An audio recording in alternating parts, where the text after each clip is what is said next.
या देवी सर्वभूतेषु मां सिद्धिदात्री रूपेण संस्थिता।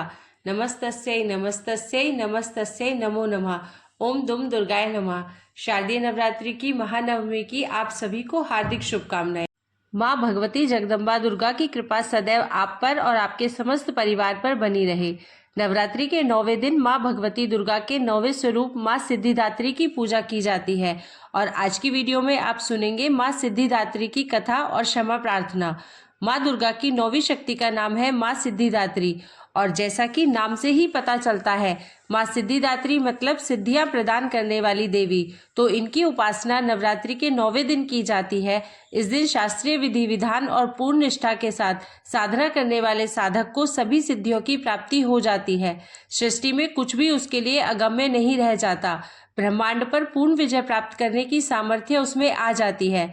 मार्कंडेय पुराण के अनुसार अणिमा, महिमा, गरिमा, लघिमा, प्राप्ति, प्राकम्य, इशित्व और वशित्व, ये 8 सिद्धियां होती है और ये 8 सिद्धियां माँ सिद्धिदात्री की कृपा से प्राप्त हो जाती है। माँ सिद्धिदात्री भक्तों और साधकों को यह सभी सिद्धियां प्रदान करने में समर्थ है। देवी पुराण के अनुसार भगवान शिव ने इनकी कृपा से ही इन सिद्धियों को प्राप्त किया था और इनकी अनुकंपा से ही भगवान शिव का आधा शरीर देवी का हुआ था। इसी कारण वे लोक में अर्धनारीश्वर नाम से प्रसिद्ध हुए थे। माँ सिद्धिदात्री का रूप अत्यंत ही दिव्य है। माँ का वाहन सिंह है और यह कमल पर भी आसीन होती है। इनकी 4 भुजाएं हैं। दाहिनी ओर की नीचे वाले हाथ में चक्र, ऊपर वाले हाथ में गदा और बाईं ओर के नीचे वाले हाथ में शंख और ऊपर वाले हाथ में कमल का फूल है। माँ सिद्धिदात्री को देवी सरस्वती का भी स्वरूप माना गया है। इन्हें बैंगनी रंग अत्यंत प्रिय होता है। शास्त्रों में ऐसा भी कहा गया है कि माँ सिद्धिदात्री की कृपा की प्राप्ति के लिए प्रत्येक मनुष्य को निरंतर प्रयत्न करना चाहिए, क्योंकि इनकी आराधना से मनुष्य को सभी प्रकार के सुखों की भी प्राप्ति होती है और माँ की कृपा से मनुष्य को सिद्धियों की भी प्राप्ति होती है और समस्त प्रकार के सुखों का भोग भोगने के बाद मोक्ष की भी प्राप्ति होती है। तो माँ दुर्गा की कृपा से हर कामना पूरी हो जाती है। इसलिए माँ सिद्धिदात्री की पूजा अत्यंत आवश्यक है। नवरात्रि के अंतिम दिन माँ सिद्धिदात्री की पूजा होती है। नवरात्रि में 8 देवियों की पूजा करने के बाद 9वें दिन अंतिम दिन माँ सिद्धिदात्री की पूजा की जाती है। तो इन सिद्धिदात्री माँ की उपासना पूर्ण कर लेने के बाद ही भक्तों और साधकों की लौकिक पारलौकिक सभी प्रकार की कामनाओं की पूर्ति हो सकती है। माँ सिद्धिदात्री की कृपा जिस भक्त पर हो जाती है उसकी ऐसी कोई कामना शेष नहीं बचती जिसे वह पूर्ण करना चाहे। वह सभी सांसारिक इच्छाओं आवश्यकताओं से ऊपर उठकर मानसिक रूप से माँ भगवती के दिव्य लोकों में विचरण करता हुआ, उनके कृपा रस का निरंतर पान करता हुआ विषय भोग से शून्य हो जाता है। माँ भगवती का परम सानिध्य ही उसका सर्वस्व हो जाता है और फिर इस परम पद को पाने के बाद उसे अन्य किसी भी वस्तु की आवश्यकता ही नहीं रह जाती। माँ सिद्धिदात्री के चरणों का सानिध्य प्राप्त कर लेने के लिए हमें निरंतर नियम पूर्वक माँ सिद्धिदात्री की उपासना करनी चाहिए। माँ सिद्धिदात्री की पौराणिक कथा के अनुसार एक समय पर जब सृष्टि में अंधकार छा गया था, तब एक दिव्य शक्ति ने जन्म लिया जो महाशक्ति के अलावा और कोई नहीं थी। देवी शक्ति ने ब्रह्मा, विष्णु और महादेव की त्रिमूर्ति को जन्म दिया और तीनों को संसार के लिए अपने कर्तव्यों को निभाने के लिए अपनी भूमिका को समझने की सलाह दी। उनके कहे अनुसार त्रिदेव एक महासागर के किनारे बैठ गए और कई वर्षों तक वहां तपस्या की। तब माँ देवी ने सिद्धिदात्री के रूप में उन्हें दर्शन दिए और तीनों को अपनी शक्तियों के रूप में पत्नियां दी, ताकि वे लोग उनकी मदद से सृष्टि की रचना कर सके। धीरे धीरे सृष्टि में सब कुछ निर्माण हुआ। इस तरह माँ सिद्धिदात्री की कृपा से सृष्टि की रचना, पालन और संहार का कार्य संचालित हुआ। उस समय भगवान शिव ने माता सिद्धिदात्री की कठोर तपस्या करके 8 सिद्धियों को प्राप्त किया था। साथ ही माँ सिद्धिदात्री की कृपा से भगवान शिव का आधा शरीर देवी का हो गया और वह अर्धनारीश्वर कहलाए। माँ दुर्गा का यह अत्यंत शक्तिशाली स्वरूप है। इस ब्रह्मांड की शक्ति देवी दुर्गा है, जिन्होंने समय समय पर विभिन्न रूप धारण करके प्रकृति और सृष्टि के संरक्षण का कार्यभार संभाला।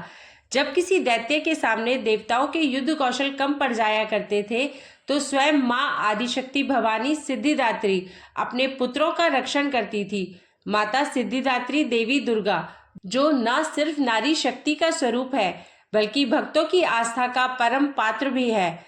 एक समय पर महिषासुर नामक एक भयंकर राक्षस ने चारों ओर हाहाकार मचा दिया। वह जहां तहां मौत का नाच नचाता था और उसके गण ऋषि मुनियों के यज्ञों में विघ्न उत्पन्न करते थे। महिषासुर को वरदान प्राप्त था कि कोई भी देव, पशु या नर उसका वध नहीं कर सकता, इसलिए स्वयं त्रिदेव भी उसे मारने में असमर्थ थे। निरंकुश दैत्यराज महिषासुर ने अपने वरदान को कवच के रूप में उपयोग करते हुए देवलोक में भी अपना आधिपत्य जमा लिया और देवों को वहां से निकाल फेंका। देवताओं के यज्ञ भाग को भी उसने अपने वश में कर लिया। दैत्यराज से परेशान होकर सभी देवता त्रिदेव के पास गए और उनकी स्तुति करने लगे। सभी देवताओं के मुख पर चिंता का कारण त्रिदेव पहले से जानते थे। यह सब हाल जानकर भगवान शिव मुस्कुराए और बोले, हे नारायण, अब समय है कि हम सभी अपने तेज से इस जग की रक्षिका देवी दुर्गा का आवाहन करें। यह सुनकर स्वयं ब्रह्मदेव और नारायण ने भी हामी भरी। इसके बाद स्वयं भगवान शिव, भगवान विष्णु और ब्रह्मदेव के शरीर से तेज उत्पन्न हुआ और वह एक जगह आकर मिल गया। इसके बाद वहां जितने भी देवता उपस्थित थे, सभी के शरीर से महातेज उत्पन्न हुआ और सभी त्रिदेव के उस परम तेज में आ मिले। उस दिव्य तेज ने एक सुंदर स्त्री का रूप ले लिया। महादेव के तेज से माता का मुख, नारायण के तेज से 8 भुजाएं, ब्रह्मदेव के तेज से पादुकाएं बनी। नारायण ने अपने चक्र से एक दिव्य चक्र, महादेव ने एक दिव्य कमंडल, देवराज इंद्र ने एक दिव्य और शक्तिशाली वज्र, सागर ने सुंदर रत्नों से सजे आभूषण, कभी मैली न होने वाले वस्त्र और मुकुट दिए। वरुण ने शंख, हिमालय ने माता को सवारी के रूप में सिंह और इसी प्रकार देव शिल्पी विश्वकर्मा ने माता को दिव्य अस्त्र और शस्त्र निर्माण करके दिए। माता का यह स्वरूप अत्यंत तेजस्वी और भयंकर था। इस विशाल और भव्य स्वरूप को देखकर सभी देवताओं ने करबंद होकर उनकी स्तुति की तथा देवी पर पुष्प वर्षा की। माता ने प्रसन्न होकर कहा, हे देवों, कहो मेरा प्रादुर्भाव किस प्रयोजन से किया है? मैं अत्यंत प्रसन्न हूँ। मुझे बताओ, मैं तुम्हारी समस्या का हल किए देती हूँ। जिसके बाद देवताओं ने सारा हाल कह सुनाया। इसके बाद राक्षस क्षेत्र में माता ने विकराल रूप धारण कर पहले दैत्यराज की सेना का विध्वंस किया और बाद में महिषासुर को भी मार दिया। इसी तरह से पूर्व समय में दुर्गम नामक एक महाबली असुर था, जिसने भगवान ब्रह्मा की कठोर तपस्या करके अद्भुत वरदान प्राप्त कर लिया। वरदान के प्रभाव से दुर्गम ने वेदों का अपहरण कर लिया। सारी धार्मिक क्रियाएं और भावनाएं लुप्त हो गई। दुर्गम ने अहंकार के वश होकर संसार को अपमानित और पीड़ित कर रखा था। घोर अकाल पड़ गया। जीव अन्न और जल के लिए छटपटा रहे थे। तीनों लोकों में त्राही त्राही मची। देवता भी यह सब देखकर डरे हुए थे। सभी देवता माँ भवानी के शरण में गए और प्रार्थना करने लगे, हे माँ भवानी, हे माँ सिद्धिदात्री, आप असुरों का संहार करने वाली है। आपने शुंभ, निशुंभ, चंड, मधु, कैटभ, महिषासुर आदि दैत्यों का वध कर हमारी रक्षा की है। हे माता, आपने हमें आशीर्वाद दिया था कि जब भी हम पर संकट आएगा आप हमारा उद्धार करेंगी। उसी प्रकार से हे भगवती, दुर्गम का वध कर हमारी रक्षा कीजिए। देवताओं की विनती से प्रसन्न होकर माँ भगवती ने जल की अनन्य धाराएं प्रवाहित कर चारों ओर जल ही जल प्रवाहित कर दिया। गायों के लिए घास और अन्य जीवों को जल से तृप्त किया। समस्त संसार की रक्षा कर सुरक्षा चक्र का घेरा बनाकर स्वयं बाहर बैठ गई। दुर्गम ने यह सब देखकर चिंतित होकर देवी माँ पर असुरों की सेना ने आक्रमण कर दिया। तभी सुंदर सलोनी माँ भगवती ने अस्त्र शस्त्र से सुसज्जित होकर विराट रूप धारण करके समस्त असुरों का वध किया और त्रिशूल से दुर्गम का वध कर संसार में धर्म की स्थापना की। दुर्गम का वध करने के कारण माँ भगवती इस संसार में दुर्गा के नाम से विख्यात हुई। नवदुर्गा में माँ सिद्धिदात्री अंतिम है। अन्य 8 दुर्गाओं की पूजा उपासना शास्त्रीय विधि विधान के अनुसार करते हुए भक्त दुर्गा पूजा के नवमी के दिन इनकी उपासना में प्रविष्ट होते हैं और इन सिद्धिदात्री माँ की उपासना पूर्ण कर लेने के बाद भक्तों और साधकों की लौकिक और पारलौकिक सभी प्रकार की कामनाओं की पूर्ति होती है। अम्बे मात की जय। जय हो माँ सिद्धिदात्री। तो चलिए अब सुनते हैं शीतला माता की कथा। एक गांव में ब्राह्मण दंपत्ति रहते थे। दंपत्ति के 2 बेटे और 2 बहुएं थी। दोनों बहुओं को लंबे समय के बाद बेटे हुए थे। इतने में शीतला सप्तमी का पर्व आया। घर में पर्व के अनुसार ठंडा भोजन तैयार किया। दोनों बहुओं के मन में विचार आया कि यदि हम ठंडा भोजन लेंगे तो बीमार हो जाएंगे और अभी बेटे भी छोटे हैं। इस कुविचार के कारण दोनों बहुओं ने तो पशुओं के दाने तैयार करने के बर्तन में गुपचुप से 2 बाटी तैयार कर ली। सास बहू शीतला की पूजा करने आई, शीतला माता की कथा सुनी। बाद में सास तो शीतला माता के भजन करने के लिए बैठ गई। दोनों बहुएं बच्चे रोने का बहाना बनाकर घर आई। दाने के बर्तन से गर्मा गर्म रोटला निकाले, चूरमा किया और पेट भरकर खा लिया। सास ने घर आने पर बहुओं से भोजन करने के लिए कहा। बहुएं ठंडा भोजन करने का दिखावा करके घर काम में लग गई। सास ने कहा, बच्चे कब के सोए हुए हैं, उन्हें जगाकर भोजन करा लो। बहुएं जैसे ही अपने अपने बेटों को जगाने गई तो उन्होंने उन्हें मृत पाया। ऐसा बहुओं की करतूतों के फलस्वरूप शीतला माता के प्रकोप से हुआ था। बहुएं विवश हो गई और उन्होंने सास को सारी घटना बता दी।